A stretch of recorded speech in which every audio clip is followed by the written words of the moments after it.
hermanos. El Señor les continúe bendiciendo.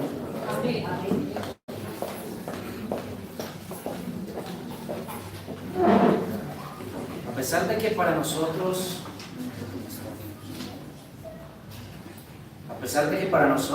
a veces es muy difícil identificar dentro de un contexto como el nuestro las personas que están siendo perseguidas por el Evangelio, en realidad sí pasa, continúa pasando. No hace mucho tiempo que escuchábamos las historias de nuestros abuelos cristianos, aquellos que profesaron el cristianismo, saliendo de sus casas, teniendo que dejar lo que tenían. Algunos tuvieron que sufrir grandes persecuciones, les quemaron las casas. Algunos más tuvieron que dejar los lugares en los cuales se encontraban por la profesión misma del cristianismo. Si usted ha sido cristiano de hace mucho tiempo, estas historias no son ajenas para usted. Pero en un contexto como el nuestro, tampoco son muy ajenas estas historias para nosotros. Pertenezco a un grupo que se encuentra en Google Maps, que es un ministerio internacional que se llama Perseguidos. Y notamos algunas historias particularmente. Una de ellas me llamó la atención. Un hombre, no muy lejano a nuestro contexto, aquí mismo, en Ciudad Bolívar, estaba predicando el Evangelio en este lugar y algunas personas que no sabe quiénes eran, no les agradó demasiado, así que vinieron en las horas de la noche, mataron a sus dos hijas, ¿sí? A él lo dejaron vivo, pero le sentenciaron la muerte también, así que tuvo que salir del país no hace mucho tiempo, y luego, al tiempo después de esto, regresa nuevamente porque tiene un llamado glorioso a predicar en este lugar, y todas las demás cosas en su vida pasan a ser secundarias. Todo lo demás en su vida pasa a ser secundario, cualquier otra cosa. Notamos que esto es un comportamiento habitual dentro de nuestra vida también. Tenemos a veces que esperar que nos sucedan cosas terribles para poner en primer lugar lo que es primero, para colocar allí nuestra prioridad, para vivir en torno a esa que es nuestra prioridad, para que eso sea el motor que nos mueva a nosotros en todo tiempo. Y esta es la historia también de lo que le escribe Pablo a Timoteo. Estamos predicando las parábolas de la Biblia, y hay una cierta distinción entre ellas, se dará cuenta. Pero vamos a tomar tres metáforas de ellas y vamos a notar cómo es que el contexto de Timoteo era un contexto similar al nuestro y su llamado era un llamado también similar al nuestro. Vamos, hermanos, acompáñenme a la segunda de Timoteo en el capítulo 2. Segunda de Timoteo en el capítulo 2, y vamos a titular esto: la ilustración del soldado, el atleta y el labrador. La ilustración del soldado, el atleta y el labrador.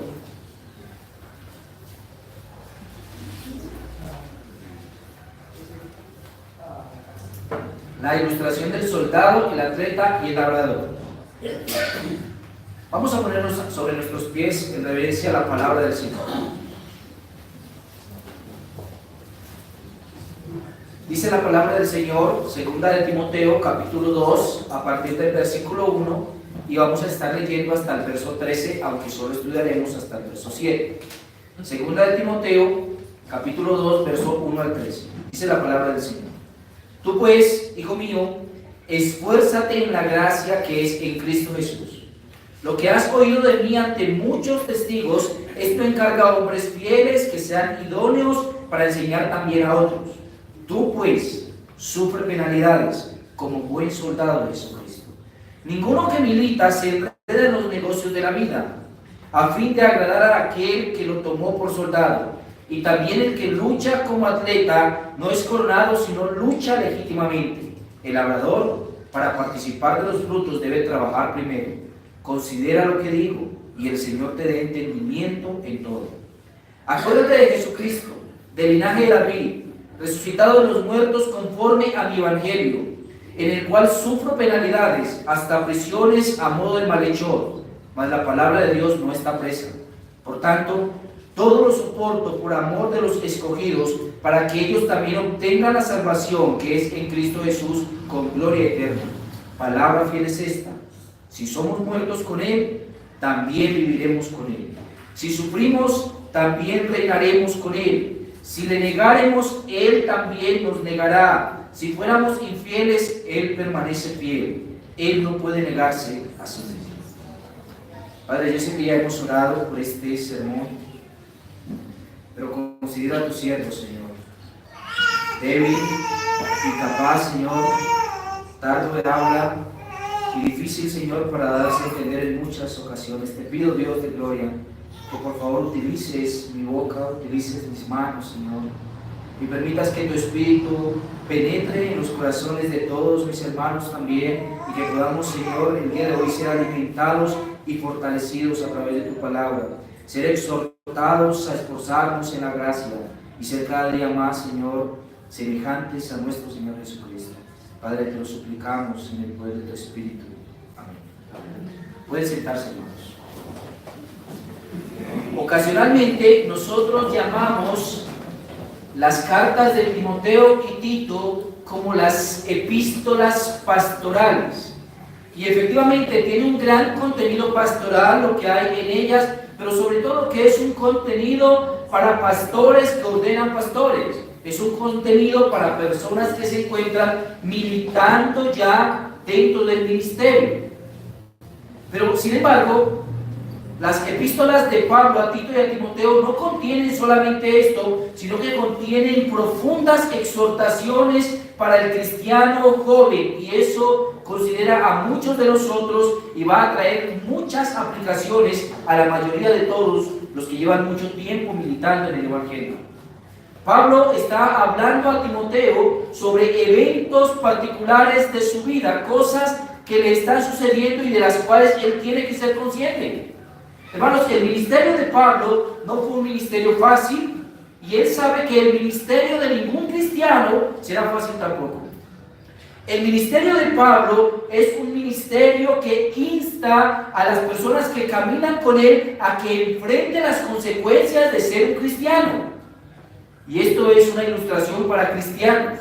La mayoría de nosotros acá podemos aplicar esta ilustración a nuestras propias vidas. Desde la primera carta que Pablo escribió a Timoteo, él hizo exhortaciones abiertas. Pablo sufrió penalidades en el ministerio, penalidades constantes en el ministerio.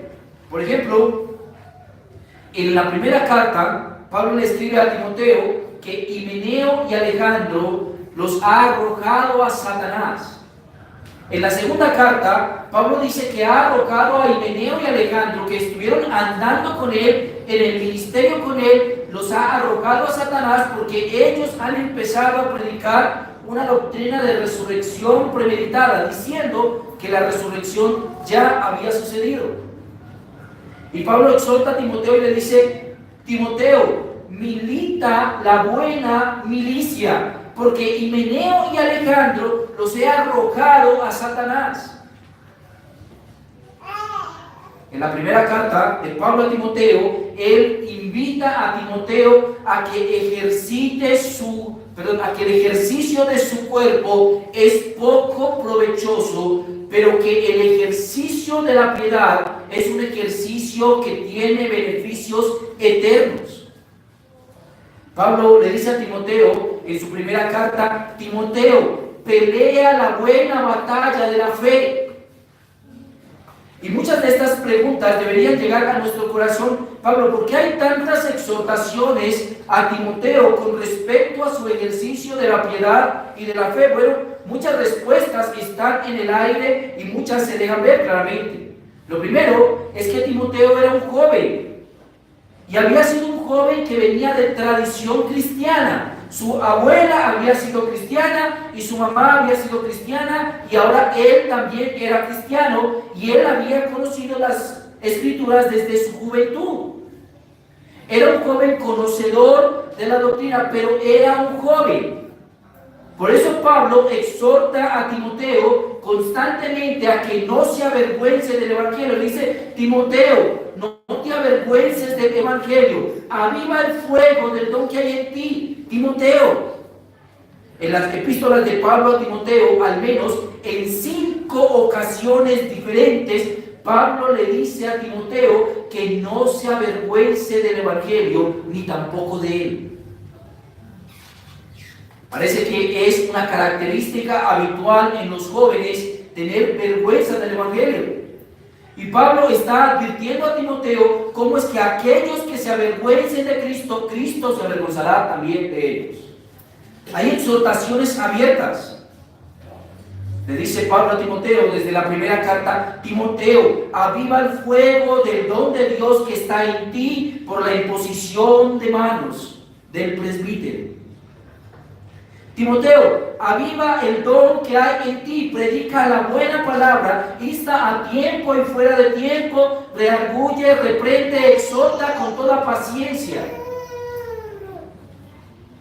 Pablo está hablándole a un joven que se encuentra en este momento sustentando una posición importante en el desarrollo del gobierno de la iglesia en la época.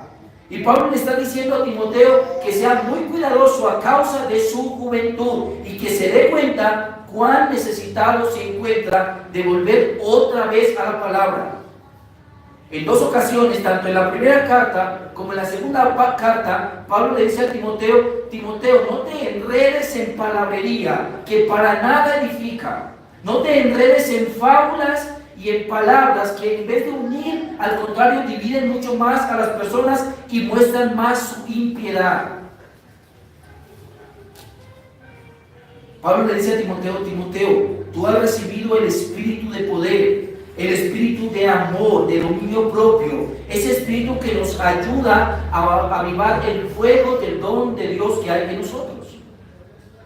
Si se da cuenta, las afirmaciones que Pablo está dándole a Timoteo son las afirmaciones para un joven discípulo que todavía puede caer en muchas cosas y que todavía se deja influenciar por las cosas que ve alrededor. Y él está advirtiendo que esas cosas no lo enreden, porque nadie que se enreda en esas cosas obtiene más piedad, sino que se aparta de ella hasta la impiedad. Así que nosotros encontramos en nuestro texto, entre el versículo 1 y el versículo 7, 3 patrones especiales, 3 patrones de los cuales no podemos huir. Lo primero es la exhortación de Pablo a Timoteo a seguir el ejemplo que él le ha dado. Lo segundo son 3 ilustraciones. 3 ilustraciones que lo deben instar a obtener lo que quiere obtener. Y al final, una última exhortación que le invita a tomar en cuenta lo que él está diciendo. Veamos los primeros versículos, versículo 1 y 2. Tú pues, hijo mío, esfuérzate en la gracia que es en Cristo Jesús. Lo que has oído de mí ante muchos testigos, esto encarga a hombres fieles que sean idóneos para enseñar también a otros. Ahora, si tú notas, hay un mandamiento claro dentro del pasaje. Lo primero es: esfuérzate. Es un mandamiento claro que Pablo está haciendo a su joven amigo, a su joven discípulo Timoteo, al que le llama Timoteo, hijo mío. Y en la primera carta le dice: tú eres, a verdad, mi hijo en la fe. Timoteo es hijo en la fe de Pablo, y él lo está llamando a seguir el ejemplo de él, el ejemplo de su padre. Mucho más cuando Pablo ya ha visto en su ministerio, y le ha escrito a Timoteo en estas 2 cartas al menos de 5 personas que estuvieron caminando con él en el ministerio, yendo a predicar, buscando allí, evangelizando allá, sufriendo ocasionalmente penalidades, que lo abandonaron. En la primera carta él nos menciona a 2, a Himeneo y a Alejandro. En esta carta, estos 2 hombres, según Pablo, fueron arrojados a Satanás. Y en la segunda carta nos aclara que fueron arrojados a Satanás porque empezaron a predicar entre las personas que la resurrección ya había sucedido. En la segunda carta le menciona otras 2 personas dos compañeros más que también se han apartado de él y lo han abandonado, a Figelo y a Hermógenes. Le dice Pablo a Timoteo: Timoteo, cuando yo estuve por comparecer aquí, nadie estuvo conmigo. Figelo y Hermógenes se fueron, y Demas se fue amando mucho más a este mundo. Pablo está hablándole a un joven que debe ser cuidadoso de lo que pasa con él en su vida como cristiana, porque él ya ha visto suficientes casos de personas que lo han abandonado aún caminando con él, viendo los milagros que él hacía, observando la elocuencia con la que predicaba y caminando de pueblo en pueblo, estableciendo iglesias, sufriendo persecuciones, que lo abandonaron, dejaron el cristianismo. No eran verdaderamente parte del pueblo de Dios y se apartaron de él. Y evidentemente Pablo lo está exponiendo a Timoteo: Timoteo, esfuérzate en la gracia. Mira a Himeneo, mira a Alejandro, mira a Figelo, mira a Hermógenes, mira a Demas, me abandonaron. Tú esfuérzate en la gracia y en avivar el don de Dios que hay en ti. Son jóvenes. Algunos somos jóvenes en edad, otros jóvenes en el cristianismo. Y Pablo está advirtiendo esto a un hombre joven en edad que lleva mucho tiempo de ser cristiano. ¿Se da cuenta? Joven en edad, pero que lleva mucho tiempo de ser cristiano. Su abuela había sido cristiana, su mamá había sido cristiana, y él ahora era cristiano. Y Pablo está advirtiéndole esto a una persona que lleva tiempo de conocer el Evangelio, y está diciéndole: ten cuidado, porque estos también se apartaron. Pero al contrario, él alaba a un hombre llamado Onesíforo. Onesíforo es un hombre que, mientras Pablo se encontraba en la prisión en Roma, estuvo dispuesto a exponer su vida y a ir a buscarlo hasta la prisión y a suplirle las necesidades que él tenía allá en ese momento. Luego, Pablo le menciona también al final de la carta a Timoteo sobre hombres que habían sido débiles y habían estado entre sí o sí no, pero que finalmente habían sido afirmados. Él le dice a Timoteo: Timoteo, tráete contigo a Juan Marcos, porque me es útil en el ministerio. La vida de Timoteo era la vida de cualquier cristiano que estaba rodeado por casos de personas que abandonaron su fe y otras personas que se mantuvieron firmes y otras que se afirmaron estando tambaleantes. Y Pablo le está diciendo a Timoteo: Timoteo, tienes que esforzarte en la gracia. Es difícil de entender esta expresión, porque la gracia es un don de Dios. Él no la da gratuitamente, nosotros no la obtenemos, no podemos conseguirla por nuestra cuenta. La gracia de Dios significa que tú no has hecho nada y Él te ha dado todo. Pero en este momento le está diciendo Pablo a Timoteo: Timoteo, esfuérzate en la gracia. Lo que está diciéndole Pablo a Timoteo es que aunque Dios le ha dado este glorioso don, no se puede quedar dormido ante esto, sino que él no puede avergonzarse del Evangelio y debe predicar a los demás. Hermanos, Timoteo sufre lo que sufre la mayoría de jóvenes hoy en día. Son miedosos para hablar a los demás. Son miedosos para predicar el Evangelio a otros. Son miedosos de que los acusen, son miedosos de que los expongan, son miedosos de esto. Por eso Pablo le está diciendo a Timoteo: Timoteo, sufre penalidades. Sufre penalidades. Y luego dice: Timoteo, yo he sufrido penalidades y hasta prisiones.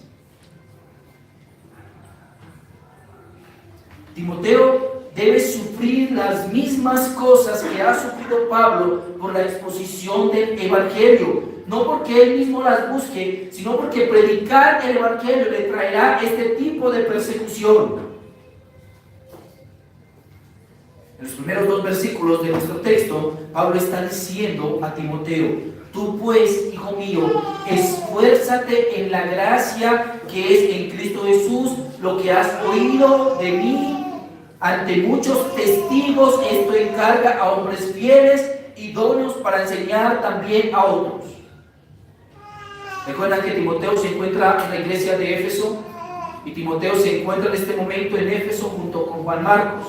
Y Tito había estado también en Éfeso, y Pablo también había enviado a otro servidor que él menciona al final de la carta a que estuviera también en Éfeso. Pero mientras tanto él se encontraba en Roma en prisión y estaba a punto de ser sacrificado. Es la última carta en la vida de Pablo conocida. Y en la última carta, en la vida de Pablo conocida, él está exhortando a Timoteo a que él sea fiel para que cuando él también parta, entonces obtenga la corona de justicia. Pablo está diciéndole a Timoteo: Timoteo, mira que ya yo no voy a estar, tú estás por poco tiempo allí, sufre penalidades, ordena en la iglesia a hombres fieles que sean idóneos para enseñar a otros. Pero eres un muchacho. Eso produce normalmente temor. A un muchacho hablarle a una persona adulta, ya maduros que se encuentran en la iglesia por más tiempo que él y es siendo enviado por Timoteo, produce temor. Él tiene temor de ir a decirle a estas personas: venga, ustedes tienen que ordenar aquí a un anciano. Y ese anciano tiene que tener estos calificativos. No pueden ordenar aquí a cualquiera. Pablo ha mencionado al menos 5 de ellos que no eran el calificativo para ser ordenados en la iglesia. Y él tenía que discernir entre una cosa y otra. Y en la iglesia seguramente se levantaría la oposición. Y por eso le está diciendo: tú pues, Timoteo, sufre penalidades. Ahora, después de haberle dado esta introducción a Timoteo, el cual es un joven que está expuesto a las mismas cosas que nosotros, a tener vergüenza del evangelio, a no querer hablar y a no asumir autoridad cuando debe hacerlo, él empieza ahora a decirle cuál es la manera en la que él debe sufrir esas penalidades. Timoteo, lo primero que debes saber es que tú has sido llamado a ser un militar del ejército de Jesucristo. ¿Recuerda el Salmo? Soy soldado de Jesucristo. Somos soldados de Jesucristo. Y Pablo está llamando a Timoteo a que adquiera esta característica militar en el ejército de Jesucristo. Si usted se da cuenta, cada una de las ilustraciones va a tener un propósito último. Lo que dice Pablo que tiene como propósito el pertenecer a las fuerzas militares es agradar a nuestro capitán. Es el propósito. Él dice: tú puedes sufrir penalidades como buen soldado de Jesucristo. Ninguno que milita se enreda en los negocios de la vida a fin de agradar a aquel que lo tomó por soldado. ¿Cuál es el propósito del soldado? El propósito es agradar a aquel que le tomó por soldado. Pablo está diciéndole a Timoteo que se acuerde que quien lo tomó por soldado es Jesucristo, y que la labor del soldado no es militar por militar. La labor del soldado es agradar al que lo tomó por soldado. Es decir, que la labor de este era obedecer al Señor. No significaba únicamente llegar, no era simplemente hacer algunas cosas o hacer presencia en Éfeso. Era agradar a Jesucristo, que lo había tomado por soldado. Eso es claro en el texto. Hermano, pregúntate cosas con respecto al texto. Es necesario. El texto está hablándonos de algunos asuntos particulares de la vida de un cristiano. El primero de ellos es el enredarse en los negocios de la vida. Y no malentienda el texto. Él está diciendo ninguno que se enreda. Esa palabra hace referencia no a alguien que se dedica a algo diferente al ministerio. Él no está diciendo que tú como cristiano entonces no puedes hacer nada que tenga que ver con el mundo. Esto se lo podemos dejar a los Amish, se lo podemos dejar a ellos que se vayan a un campo donde no tengan contacto con el mundo. Pero el cristiano verdadero debe tomar en cuenta estos asuntos. Ninguno que milita se enreda en los negocios de la vida, y no quiere decir que tú no estás trabajando en algo secular, que tú desarrollas tu labor en tu día a día, o que tú no agrades igual a Dios mientras estás trabajando que lo agrada el pastor mientras está sirviendo en el ministerio. Es que no hay más dignidad en ser pastor que en ser un obrero en una obra de construcción. La diferencia radica en cómo tú lo haces para el Señor. Él no está diciendo que tú entonces no puedes trabajar en ninguna cosa. Él está diciendo que ninguno que milita se enreda en los negocios de la vida, y esto quiere decir que ninguno que milita pone más importancia a los negocios de la vida que al Señor. Suena bonito, ¿cierto? Pero a decir verdad y en la práctica no es tan bonito y no es tan real. En la práctica del cristiano, él está enredado en los negocios de la vida. Pregúntale cuánto tiempo pasa haciendo tareas para la universidad y cuánto tiempo pasa orando al Señor. Pregúntale cuánto tiempo pasa o a qué hora se levanta en la madrugada para irse a trabajar, ¿sí? Y a qué hora se acuesta antes de hacer su devocional, por hacer su devocional. El cristiano en muchas cosas de su vida se encuentra profundamente enredado en los negocios de la vida, y esto quiere decir que él está prestando más atención a los negocios de esta vida que al Señor. Hermanos, cualquier cosa que nosotros hagamos para el Señor puede ser digna. Pablo dice: todo lo que hagáis, hacedlo como para el Señor y no como para los hombres. Cualquier cosa que hagamos puede dignificar el nombre de Dios. El problema es cuando eso se convierte en nosotros en un tropiezo para alabar y glorificar a nuestro Dios, y cualquier cosa en este mundo se puede convertir en un tropiezo. Cosas legítimas se convierten en un tropiezo. Están tan enredados en los negocios de la vida. Solamente, hermano, déjame colocarte un ejemplo con respecto a esto. Por ejemplo, tu trabajo. ¿Qué tan enredado tú te encuentras en los negocios de la vida con respecto a tu trabajo? ¿Tu trabajo te permite glorificar a Dios? ¿O tienes que saltar por encima de los mandamientos para poder conservar tu trabajo? ¿Tu trabajo te permite a ti glorificar al Señor porque lo haces como para el Señor? ¿O considera que mientas, considera que estafes, considera que pases más tiempo en tu trabajo del que deberías, que descuides tu familia y que no estés pendiente de las cosas del Señor? Hermanos, cualquier cosa es legítima. El problema es cuando eso me hace desplazar las cosas del Señor. Ahí hay un problema, serio problema.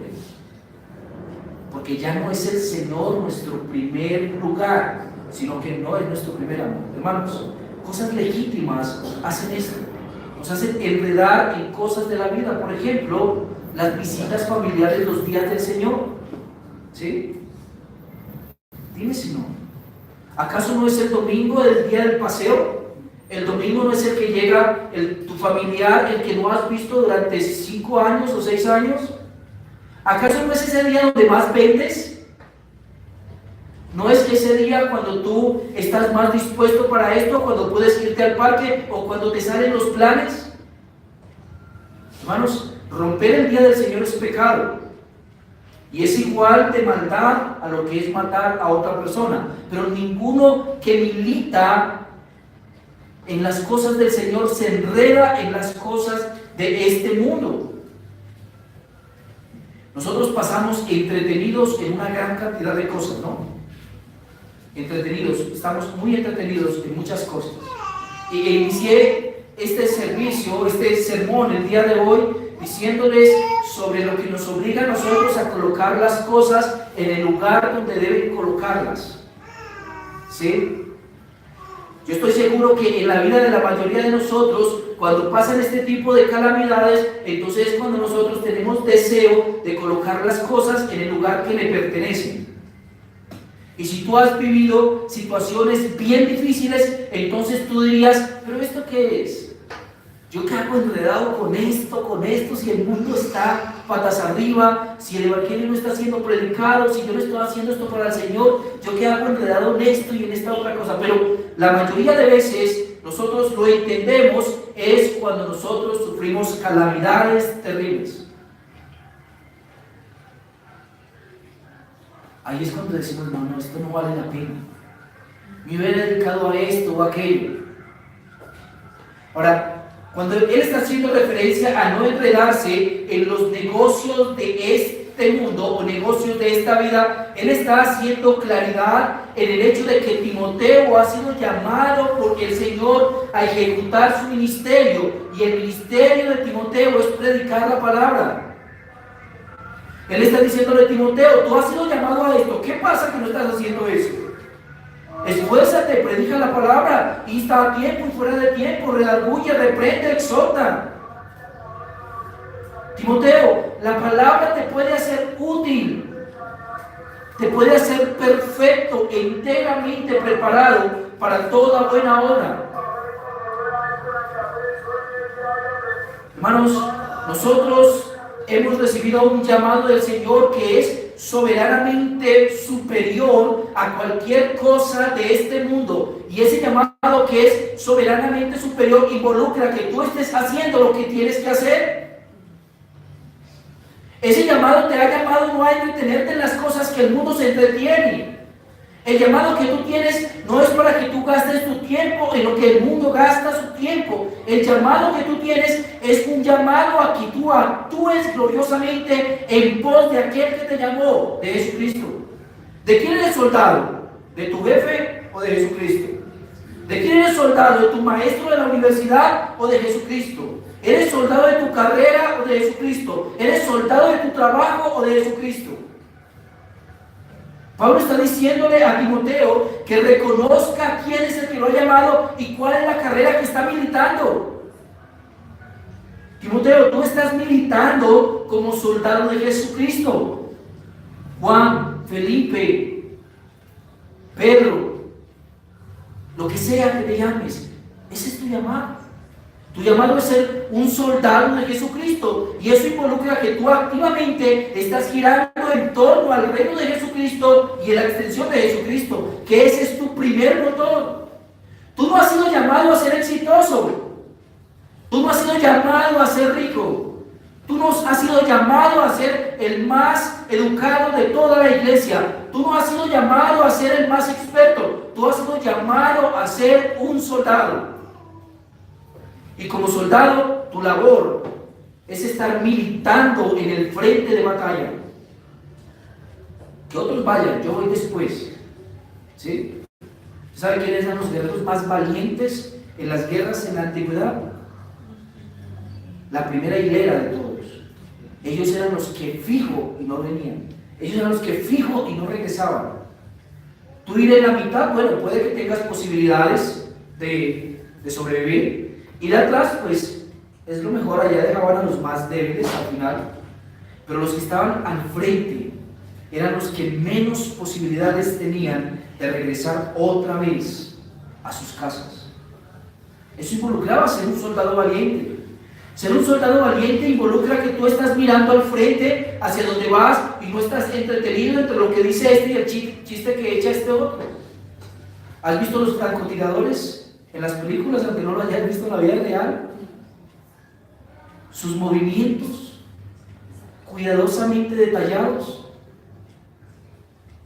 intactos, inmóviles durante mucho tiempo, porque tienen que estar concentrados en su objetivo. Dios te ha llamado a ser un soldado, y el soldado intenta agradar al que lo llamó. Mi hermano, todo lo que tú haces, ¿lo haces por agradar al que te llamó?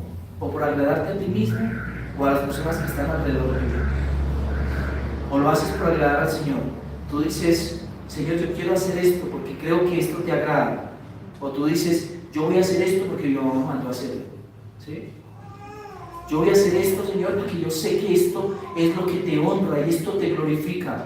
Señor, yo voy a hacer esto porque aunque es difícil para mí, esto te glorifica a ti. Hermanos, algo claro que estaba haciendo Pablo era enseñándole a Timoteo que el que rompe la vergüenza la rompe por la fe. Una persona que se avergüenza es una persona sin fe, porque no sabe el poder que tiene su Dios, porque no cree en el poder que tiene su Dios. Pero Pablo está instando a este joven a que crea en eso, a que no se avergüence del Evangelio y a que predique la palabra.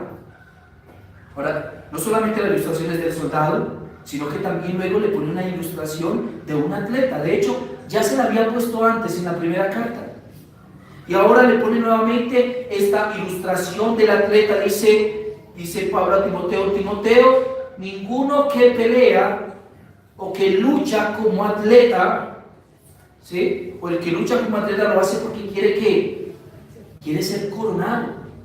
Recuerda que los Juegos Olímpicos no fueron inventados ayer, sino que vienen desde 2 siglos antes de Jesucristo.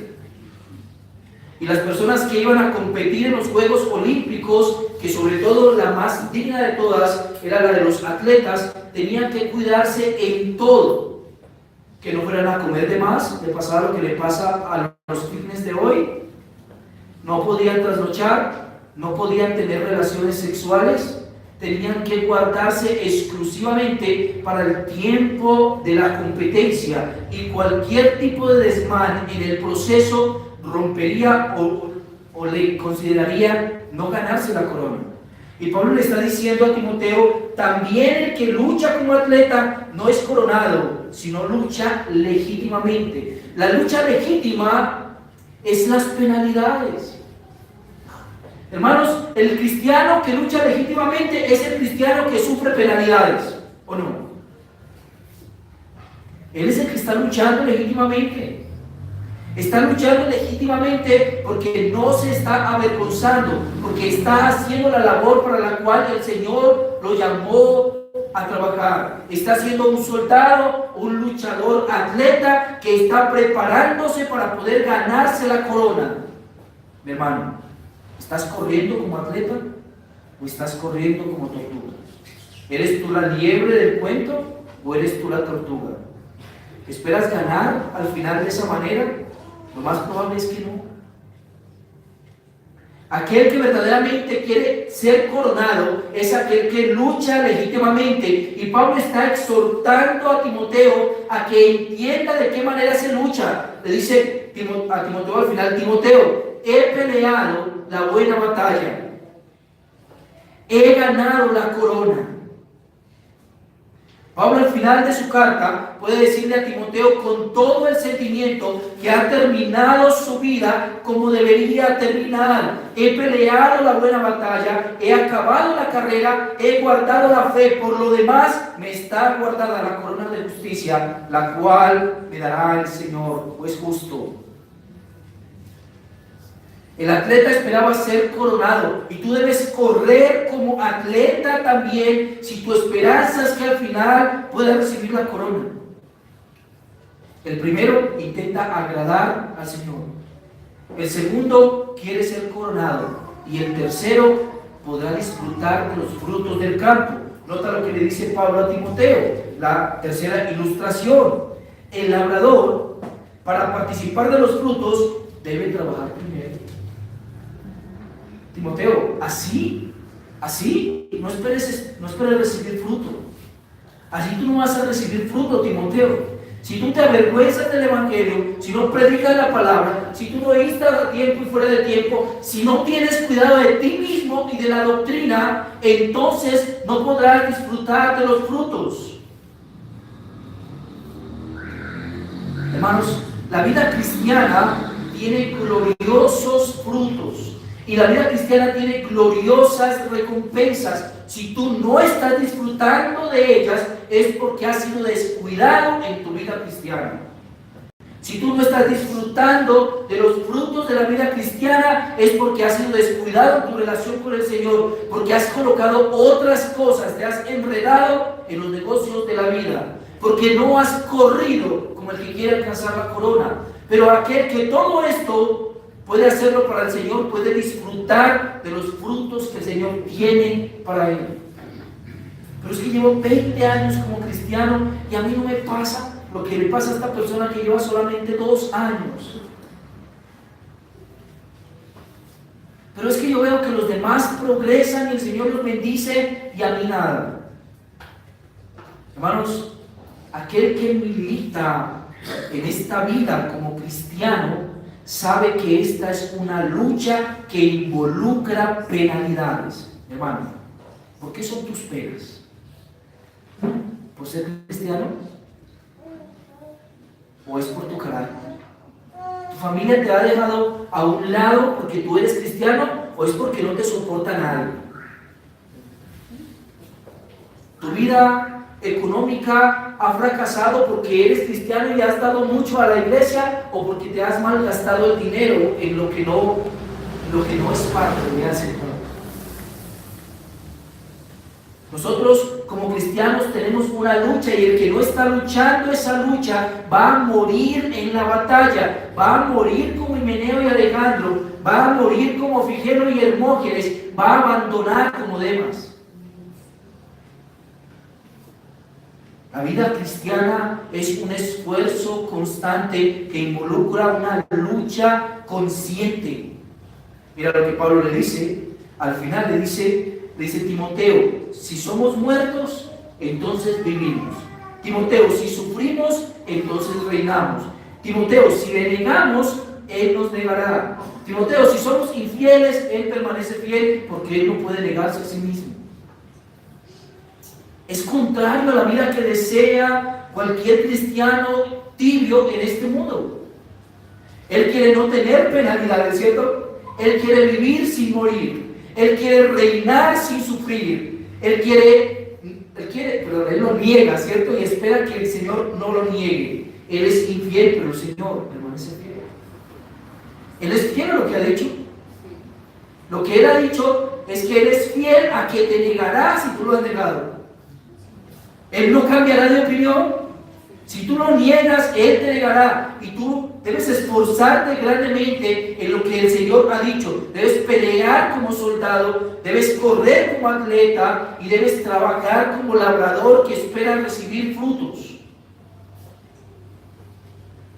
Hermanos, ¿cuáles son nuestros frutos? ¿Y para qué estamos sembrando? ¿Por qué nuestra vida como cristianos? Él está exhortando a Timoteo a que no sea un cristiano tibio, a que no sea un cristiano como los demás, a que no pase 3 domingos sin buscar al Señor. Él está exhortando a Timoteo a que no pase toda una semana sin orar. Él está exhortando a Timoteo a que no deje de predicar el Evangelio a quien lo necesita, a que actúe como cristiano, no solamente a que se llame cristiano. Hermanos, nuestra vida como cristiano verdaderamente demanda de nosotros que nosotros seamos disciplinados en nuestra vida como cristianos, si no caeremos en la batalla, caeremos en el camino. Hermanos, el Señor no va a llamar cristiano a nadie que no lo sea. Y el Señor no va a dar frutos a nadie que no trabaje duro para ellos. Tú no te vas a acostar el día de hoy esperando que de mañana te levantes y Dios ya haya solucionado todo en tu vida. Debes esforzarte en la gracia. Es lo que Pablo le dice a Timoteo. Timoteo, esfuérzate en la gracia. Hay una labor activa nuestra en nuestra búsqueda de honrar y de glorificar al Señor. Hermano, el motivo por el que tú emprendes cada cosa debe ser el honrar y glorificar al Señor. ¿Por qué entraste a esa carrera? Porque quiero honrar y glorificar al Señor. ¿Por qué estás en ese trabajo? Porque quiero honrar y glorificar al Señor. ¿Por qué estás en esa empresa? Porque quiero honrar y glorificar al Señor. ¿Por qué tienes sus amigos? Porque quiero honrar y glorificar al Señor. Es la vida del cristiano. Luego, conociendo al joven Timoteo, Pablo al final le da una última palabra. Una palabra que debe ponerlo a pensar realmente. Él le dice a Timoteo, Timoteo, considera lo que digo. Es un llamamiento de Pablo a Timoteo a que él no simplemente pase por encima de este texto leyéndolo rápidamente. Es una llamada de Pablo a Timoteo a que Timoteo no tome con ligereza las palabras que él le acabado de dar. Son palabras que deben remorder su conciencia y decirle: si soy verdaderamente cristiano, esto es mi llamado y debo esforzarme en mi llamado y debo hacer aquello para lo cual he sido llamado. Timoteo, considera mis palabras. Mi hermano, considera mis palabras. Dios está hastiado de los cristianos tibios. Él lo dice al final. Él dice que los vomitará de su boca.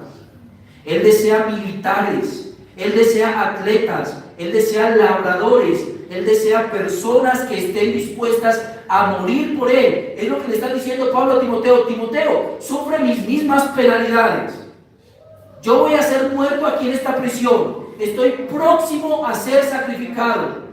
Sufre penalidades. He sido perseguido, he sido apedreado, he naufragado en el camino, me han abandonado mis amigos, los que eran mis hermanos me han desamparado. Timoteo, el camino cristiano involucra sufrir penalidades. Considera lo que te estoy diciendo. ¿Cuántas penalidades, hermano, has sufrido por el Señor en tu vida? ¿Has sido perseguido? ¿Han intentado matarte por eso? ¿Has sido callado públicamente? ¿O lo que viene a tu mente son recuerdos como aquí tenía la oportunidad de predicar y no lo hice? A mí me ha pasado muchas veces, todavía me avergüenzo. Mientras estaba esperando a mi esposa en la clínica para que estaba teniendo el bebé y estaba fuera todo el día en la sala de espera, una mujer conmigo casi que me rogaba que le evangelizara. Y ella me buscaba la forma y yo decía, ¿será que sí? ¿Será que le evangelizo? ¿Será que no? Pero es que tiene camándulas por todo lado y cosas por todo lado. Hermanos, Dios nos ha llamado a hacer una labor que involucra nuestro trabajo activo. Dios no quiere que tú cambies la iglesia católica por la iglesia cristiana. Él quiere que tú empieces a ser un cristiano. Él quiere que verdaderamente ejecutes tu tarea como cristiano. Y eso significa que tú pondrás delante del Señor todas las cosas que haces. Todas. Y entonces pondrás en una balanza aquellas que no estás haciendo para la gloria de Dios, sino para tu propia gloria. Y puede ser cualquier cosa. Puede ser cualquier cosa. Dios nos está llamando a esto. Así que, hermanos, al final cuando Pablo le dice, considera lo que digo, y el Señor te dé entendimiento, está hablando de esto. Mi hermano, yo no sé lo que pasa contigo, y yo no sé la manera en la que tú militas, la manera en la que tú corres, y la manera en la que tú estás labrando el campo, pero sé algo, el Señor te dé entendimiento, y te ayude a discernir entre tu vida como cristiano, firme en el Señor, tu vida como cristiano tibio, ¿cierto? El atleta que no lucha legítimamente, y tu vida como un soldado de Jesucristo, y te ayuda a militar la buena carrera. Antes, queridos hermanos, de terminar, por favor, déjenme aplicar esto. Es mi obligación aplicarlo, aunque ya lo he aplicado. Pero entonces, debo decir que en esto necesitamos discernir nuestra vida como cristianos. Debemos discernirla en todo. Mi hermano, ¿cuál es la razón por la que te quieres casar? ¿Para ti o para él? ¿Cuál es la razón por la que quieres entrar a la universidad? ¿Para ti o para él? ¿Cuál es la razón por la que sales todos los días a trabajar? ¿Para ti o para él? ¿Cuál es la razón por la que tú no evangelizas? ¿Por ti o por él? Y en cada una de estas cosas nosotros podemos decir, gloria a Dios. Y que tú coloques esto en tu balanza te ayuda a hacer las cosas para el Señor. Y sea que estés podando el césped, o sea que estés enfrente de tu oficina de gerente, no importa, lo que estás haciendo, está haciendo para el Señor. Y eso te ayuda a militar en esta batalla y a agradar a aquel que te ha llamado. Esto te ayuda a querer ser coronado. Y esto te ayuda a trabajar arduamente para poder recibir los frutos. No puedes recibir los frutos sin padecer sufrimiento, sin sufrir penalidades. Debes sufrir penalidades. Mi querido amigo, que estás con nosotros y que puede que lleves mucho tiempo siendo cristiano. Si tu vida como cristiano ha sido la vida de un cristiano tibio, es momento de arrepentirte. Es momento de vivir la vida cristiana como un cristiano.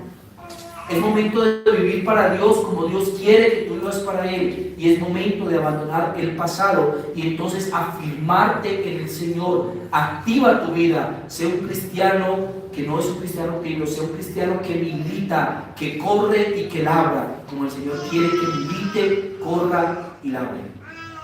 Vamos, hermanos, ahora.